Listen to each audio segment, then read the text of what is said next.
Hi ಎಲ್ರಿಗೂ ನಮಸ್ಕಾರ. ನಾನು ನಿಮ್ಮ ರಂಜಿತಾ.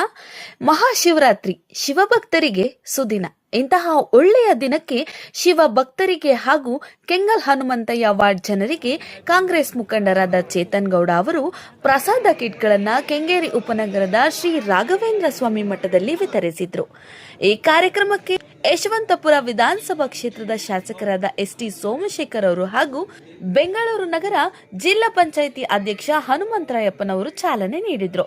ಈ ಸಂದರ್ಭದಲ್ಲಿ ಚೇತನ್ ಗೌಡ ಅವರು ದೇವರಾಜ್, ಮಹೇಶ್, ವಿ ಕೃಷ್ಣಪ್ಪ, ಶ್ರೀನಿವಾಸ್, ಕೆಂಗೇರಿ ಕಾಂಗ್ರೆಸ್ ಮುಖಂಡರುಗಳು ಹಾಗೂ ಎಲ್ಲ ಕಾಂಗ್ರೆಸ್ ಮುಖಂಡರುಗಳು ಸಹ ಉಪಸ್ಥಿತರಿದ್ದರು.